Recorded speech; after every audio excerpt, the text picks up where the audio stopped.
Hey everyone, and welcome back to Remember This Tech. Today's video is going to be focusing on video editing. Now, if you edit videos like me on a regular basis, or if you're getting into it, in fact, you're going to want to know, do you need a dedicated GPU, like a Radeon series, AMD Radeon, or a Intel Arc? Well, the basic facts is you're going to want to know should you get a dedicated graphics card for your video editing, or you're just starting up, or can you get by with like the Intel UHD onboard graphics?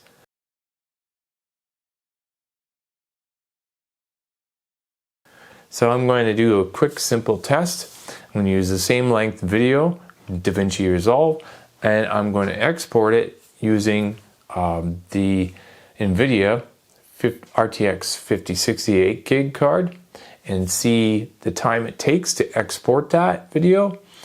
And then I'm going to go ahead and export it using just the i5-13500 UDH graphics, and see how much of a difference, if any, it's going to save you. And the real question you got to ask yourself, do you mind getting up and get a cup of coffee while it finishes, that extra couple minutes?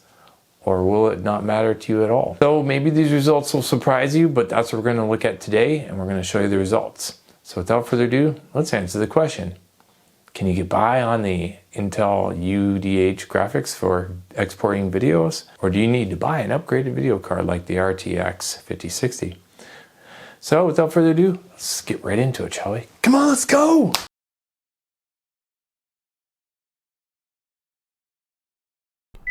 The first test here is utilizing the RTX 5068 gig card, and we're utilizing or testing the same 10.5 to 11 gig 4K video clip across all these tests, and we're going to see the export time total for each of the GPUs respectively, and we're going to also see the percentage use, how much the DaVinci Resolve utilizes of each GPU.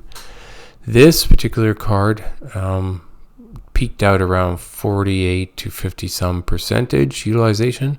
I didn't even use the whole card's resources, and this test concluded with a 6-minute time. Not too bad.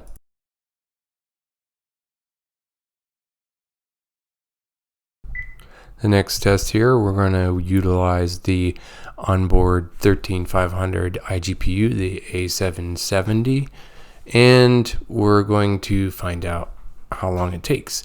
Now, this GPU utilization got pretty well hammered by the DaVinci Resolve, but that's not unexpected in this case.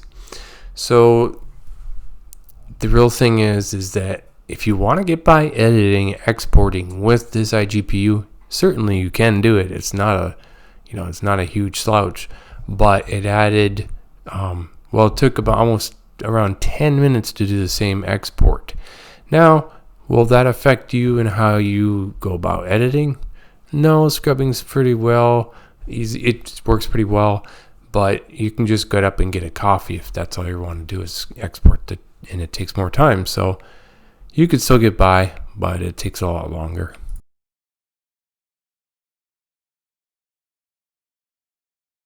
For the final test here, we're utilizing the Intel Arc B580 12 gig card, and this card comes in around $60 to $75 depending where you get it, less than the RTX 5060, so it might be a great bargain if you're into some gaming and also video editing, because it's got more VRAM.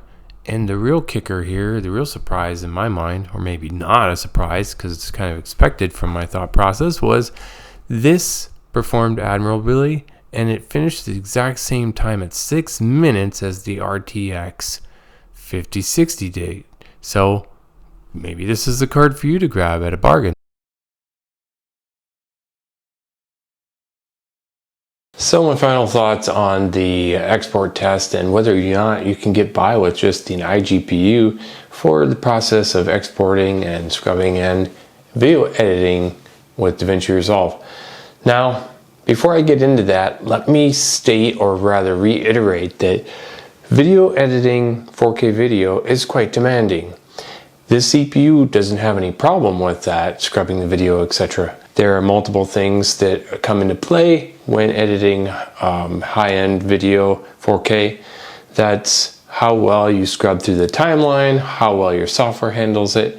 You need a few things.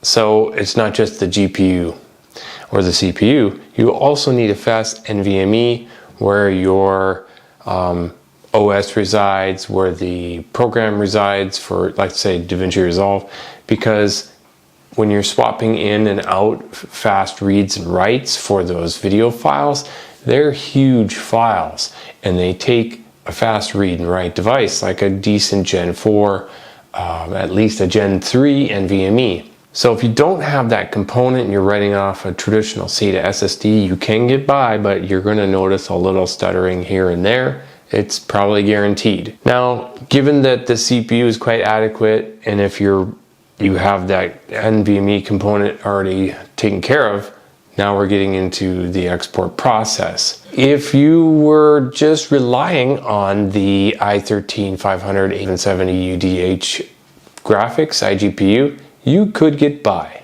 okay?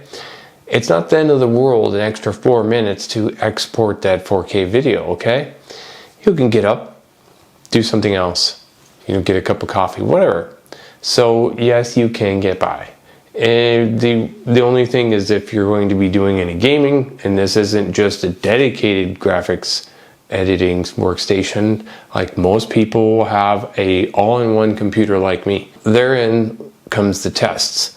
Yes, the RTX 5068 gig card can export in that 4K file 6 minutes. And yes, it can game, but so did the B580. It exported a time of 6 minutes. It finished dead neck and neck with the RTX card. But moreover, if you're looking for a dedicated graphics card that can do gaming, plus it can do video editing, export, all that stuff, the B580 holds an edge because it's cheaper. It has more VRAM, and if you're into gaming, Intel's drivers are coming a long way nowadays. They release drivers on a regular basis. That's what I'm trying to say.